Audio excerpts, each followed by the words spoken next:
Lynn Toubiana, bonjour, merci d'être avec nous ce matin. Nous avons un invité, il s'agit de Mathieu Rosé, réalisateur du film Azuro. Bonjour Lise. Bonjour. Bonjour Mathieu Rosé. Je suis ravie de vous inviter ce matin pour votre premier film. Vous êtes comédien, mais là vous êtes réalisateur de ce film Azuro, avec un casting prestigieux, Valérie Donzelli, Florence Loirecaille, Maya Sansa, bon, et j'en passe. Et les garçons quand même. Et les garçons. Nuno Lopez, Thomas Simeka, Yannick Chouara. Oui, et pas n'importe quel garçon Ouais. avec Nuno Lopez. Voilà. Alors, commencez par réaliser en adaptant un livre de Duras, c'est un sacré défi tout de même. Oui, mais j'ai eu un coup de cœur, j'ai lu ce livre et j'ai eu un coup de cœur sur ce livre de Marguerite Duras que je connaissais pas si bien que ça. Ça me faisait terriblement penser à ma bande d'amis avec laquelle je pars en vacances depuis des années au bord de la Méditerranée, parce que pour moi c'est vraiment le lieu des vacances, c'est la Méditerranée. Et je me suis projeté dans ce livre et j'ai tout de suite imaginé en faire un film lumineux, joyeux, qui parle du couple, du groupe, voilà. Et par les temps qui courent, c'est bien de se retrouver tous dans une salle de cinéma. Bien sûr, et c'est lors d'un été torride. Hein, voilà. Alors, le thème principal, vous venez de le dire, c'est le couple, la fidélité, l'infidélité, l'ennui dans le couple, le désir. Oui, c'est exactement ça. C'est l'histoire d'un groupe. C'est l'histoire de Marguerite Duras a vécu vraiment cette histoire quand elle partait en vacances avec des amis en Italie. Donc tous ces personnages ont existé. Par exemple, le personnage de Florence Loirecaille, c'est Sonia Orwell, la femme de George Orwell. Les autres, l'autre couple, c'est Elio Vittorini. Le rôle que joue Valérie Donzelli, Sarah, c'est Marguerite Duras. Voilà. Et donc, en partant de cette réalité, voilà, c'est vraiment un film sur le groupe, et puis si on se resserre un peu sur le couple, et puis si on se resserre encore sur Sarah, sur le personnage de Sarah, qui va être partagé entre l'homme, disons, et l'enfant. Oui, alors, Sarah, qui est interprétée par Valérie Donzelli, qui est vraiment au top de la beauté et de la sensualité. Et elle représente justement cette femme qui est troublée et qui est partagée entre cet amour impossible incarné par l'homme. Hein, l'homme, c'est c'est ainsi qu'il est défini dans le livre. Oui, il n'a pas de d'ailleurs Duras. dans le livre, il n'a pas de nom. Il s'appelle l'homme et l'enfant s'appelle l'enfant. Ouais, parce qu'il incarne juste le désir de l'homme. Et il est interprété par Nuno Lopez, qui est absolument magnifique.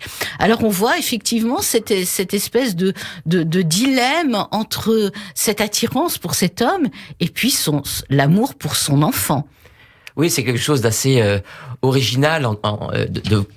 Ça pourrait être une sorte de Sur la route de Madison façon Duras, c'est-à-dire que on se demande où est-ce qu'elle va aller. Est-ce qu'elle va rester finalement avec son fils? Est-ce qu'elle va partir avec l'homme qui représente l'amour infini, l'amour impossible? Voilà, elle est attirée par. Et puis c'est un âge, voilà, de la quarantaine où on commence à se poser des questions sur le couple, sur le doute, sur la fidélité. Voilà, et donc mais c'est assez aussi, c'est assez original dans un livre de Marguerite Duras. C'est assez joyeux aussi, c'est-à-dire que c'est un film assez lumineux. On a tourné en pellicule, ce qui est assez rare maintenant, il faut le dire. Et donc c'est un film qui se passe à 99,9% au soleil, sur une plage, en maillot de bain. Et pourquoi ce choix de la pellicule plus que... Parce que je trouve que la pellicule, c'est beau, déjà, c'est magnifique. Et puis, par rapport au film, au sujet, par rapport aux peaux, au visage, à la chaleur, à la torpeur, on va vraiment au plus proche de la peau, du grain. Et puis, la pellicule, c'est un peu le souvenir des vacances aussi pour moi. Et puis, je trouve que quand on voit un film en pellicule, tout d'un coup, on nous raconte une histoire. Donc, on est déjà dans autre chose. Oui, d'ailleurs, on le voit dans l'affiche du film, qui est magnifique. On peut voir partout, hein, dans les rues et dans le métro, où on voit ces corps au soleil. Hein. C'était vraiment un film sur les corps. Hein. Alors, donc, vous parliez d'insouciance, de bande joyeuse, mais il y a quand même un arrière-fond un peu tragique et même dramatique avec cet incendie dans la montagne, dans la forêt, qui est une sorte de menace apocalyptique. Exactement, parce que le livre, il a été écrit en 53, donc après la guerre. Et donc, il y a des passages dans le livre qui rappellent l'après-guerre. Et là, moi, j'ai voulu retirer ces passages du livre pour me concentrer sur le groupe. Et on pourrait dire, c'est avant une catastrophe climatique, disons. On est un peu avant ça. Mais et ce groupe est un peu refermé sur lui-même. Il voit pas non plus ce qui se passe autour de lui, comme beaucoup de gens d'ailleurs. Souvent on est un peu refermé sur nous-mêmes, on voit pas ce qui se passe dans le monde. Et donc j'ai voulu un petit peu accentuer ça, mais le feu existe dans le roman. Et le feu peut être aussi interprété comme la métaphore des sentiments de Sarah, voilà. De cette passion dangereuse. Et, voilà, de ce qui se passe et la manière dont chacun vit ce que vit aussi Sarah, quoi, voilà. Oui.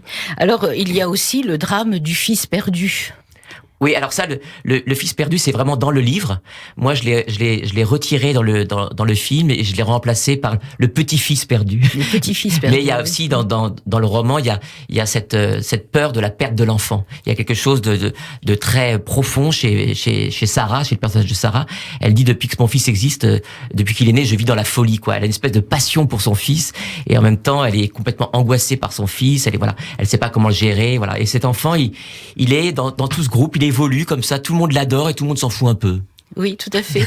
Et alors, c'est rare quand on va voir un film adapté d'un roman qu'on ait envie de lire le roman. Ben, c'est ce qui m'est arrivé. En fait, je l'avais lu mais il y a très longtemps et j'ai envie de le relire. Alors, à propos de l'enfant, le livre de Marguerite Duras, Les petits chevaux de Tarquinia, termine sur cet enfant qui dort et qui symbolise un peu l'espoir. Exactement. Je pense que ça se termine sur. En fait, on va pas raconter la fin, mais c'est vrai qu'elle a fait un choix, quoi. Il y a un choix qui a été fait, et donc.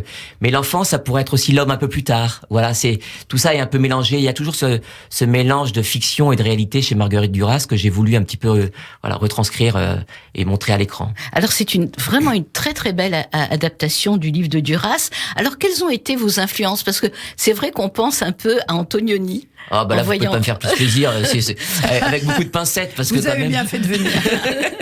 Non, il y a un film que j'aime beaucoup, il s'appelle La Ciénaga de Lucretia Martel, qui est un film absolument sublime sur la torpeur. Tout à fait. Et moi, j'ai été très influencé par ça. J'ai beaucoup aimé Une fille facile de Rebecca Zlotowski aussi. Il y a quelque chose qui me touche dans le côté un peu romérien, etc. Voilà. Et Antonioni, évidemment, c'est ma passion, Antonioni. Et puis, quand même, un peu Sergio Leone de loin, comme ça. Les westerns, c'est quand même quelque chose qui m'a toujours impressionné.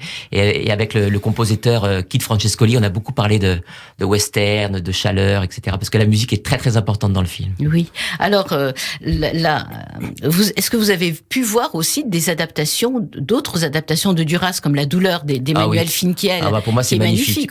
Pour moi La douleur c'est j'ai adoré ce film. Je trouve vraiment que c'est un travail magnifique. Mélanie Thierry est magnifique. Enfin, le film est sublime, quoi. Donc, c'était un peu aussi une pression pour moi, parce que pour mon premier film adapté Duras, oui. Voilà. Mais j'ai eu un coup de foudre, donc je me suis lancé. Que vous avez vraiment bien relevé le défi. Alors, votre titre, c'est Azuro. A-Z-U-R-O. Oui, ça me rappelle quelqu'un.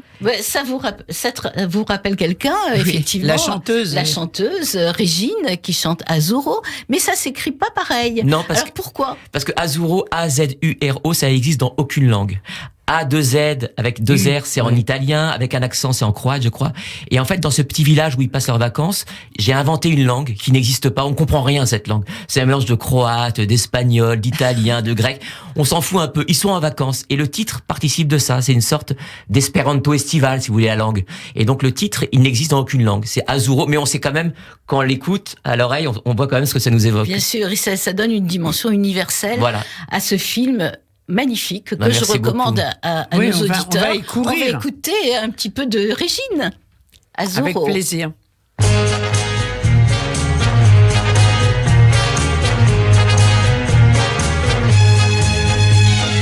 Nous sommes un couple bizarre.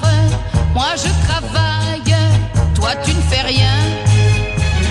Toi tu te dors sur une plage pendant que je reste seul à Pantin.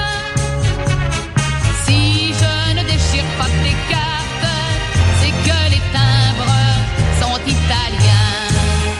Azzurro, le ciel est bleu comme l'azzurro en Italie.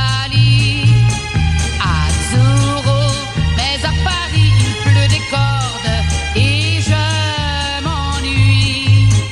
Alors je me fabrique un train de rêve qui va vers toi. Mais le train me laisse en route et chaque soir je rentre à pied chez moi. Et oui, Régine, Azuro, ça nous rappelle tellement de choses. Oui, absolument. C'est vrai. Alors, Lynn, le festival du cinéma israélien de Paris vient de se terminer. En Israël. Oui, vous connaissiez le festival? Très bien. Mathieu Rosé? Oui.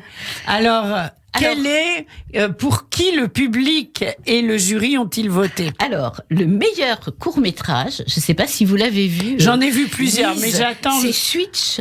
C'est le couple de jeunes mariés racidiques qui se rend à une célébration et qui retrouve et qui constate qu'on a volé leur voiture. Alors, il y a tout un dilemme moral vis-à-vis de l'assurance, etc. Et c'est vraiment un petit bijou, ce court-métrage. Voilà. Et il faut rappeler qu'il vient de l'école Sam Spiegel de Jérusalem, qui est une école de court-métrage absolument magnifique. Alors, le meilleur long-métrage le prix de la fondation David Adida, c'est pour le film Pinchas de Pini Tafger, sur l'histoire d'un adolescent tranquille qui vit avec sa mère célibataire d'origine ukrainienne et qui noue une idylle avec un orthodoxe. Voilà, c'est un très très beau film, bien interprété. Vraiment. Décidément, on parle vraiment de l'Ukraine dans tous les domaines, c'est incroyable. Oui. Meilleur documentaire, c'est sur Danny Caravan. Ah oui, extraordinaire. The Life and Work of Danny Caravan, ce grand architecte israélien, qui a remporté des prix d'art internationaux prestigieux. Et là, c'est vraiment un excellent documentaire qui a été récompensé de Barak Eyman. Oui. Et puis, je voudrais parler, alors là, moi, de mon coup de cœur à moi. Ah oui, mais c'est important, Lynn, bien sûr. Alors, mon coup de cœur, il n'a pas été primé, récompensé, c'est pas grave. C'est l'Allée des fleurs de Chaim Bouzaglo. Oui. C'est sur une famille marocaine. Qu'on avait interviewé. Ah oui? Oui, Chaim Bouzaglo, il me semble. Non, on l'a pas interviewé ici, mais il a été interviewé. Moi je l'ai eu, mais pas avec vous. Voilà. Donc, c'est un film tragicomique sur l'histoire d'une famille très pauvre, de juifs marocains, dans une ville isolée en Israël. Et donc c'est vraiment une histoire très belle sur l'exil et sur la nostalgie du pays perdu. Alors justement, la mère, qui a un rôle très important dans cette famille, chante très souvent « J'ai quitté mon pays » d'Enrico Macias. Oui, c'est vrai. Alors j'aimerais qu'on écoute un petit peu d'Enrico.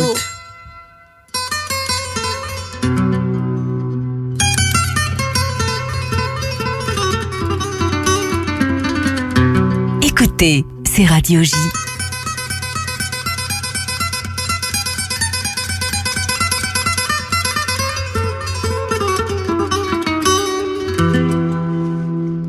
J'ai quitté mon pays, j'ai quitté ma maison, ma vie, ma triste vie se traîne sans raison.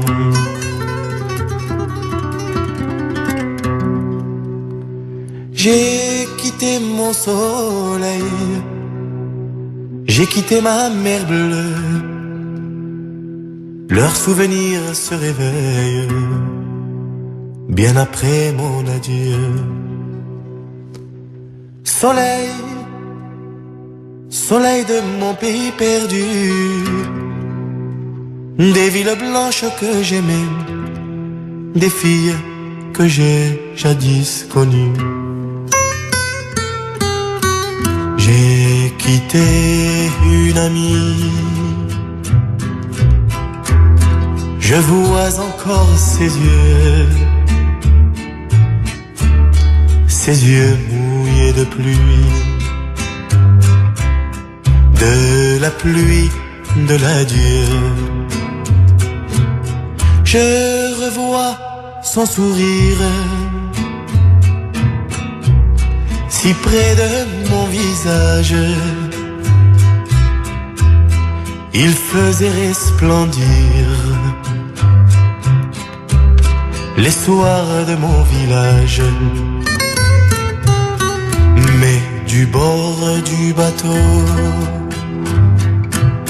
qui m'éloignait du quai, une chaîne dans l'eau a claqué comme un fouet. J'ai quitté mon pays, Enrico. Alors, Enrico qui a une actualité brûlante, Lynn. Oui, alors, son spectacle est complet les 2 et 3 avril à l'Olympia, voilà donc. Mais il y a une nouvelle date. Et ça, c'est génial. Ça, c'est génial. C'est le 16 avril au Palais des Congrès de Paris. Il y aura donc, encore plus de place qu'à l'Olympia. Donc, surtout, on va remplir le Palais des Congrès et ça va être à nouveau un grand moment. Voilà, je voudrais juste ajouter une chose, c'est que le soleil d'Enrico, eh bien, on peut le retrouver aussi dans le film de Mathieu Rosé, Azzurro, donc qui sort aujourd'hui même. Mais oui, on va s'y précipiter comme il n'y a pas de soleil dehors. On va le retrouver dans votre film, Mathieu Rosé. Alors, chère Lynn, eh bien, merci pour tout cela. On va se retrouver donc la semaine prochaine. Mercredi prochain, voilà. Comme tous les mercredis. Et merci beaucoup. On va peut-être écouter encore un petit peu d'Enrico. Pourquoi pas? Vous aimez? Ah, moi, je suis passionné par Enrico Macias. Mathieu, merci beaucoup en tout cas pour votre invitation. Avec plaisir, quand vous le souhaitez, dans le studio de Radio J. Merci Lynn Toubiana, à mercredi prochain. Au revoir.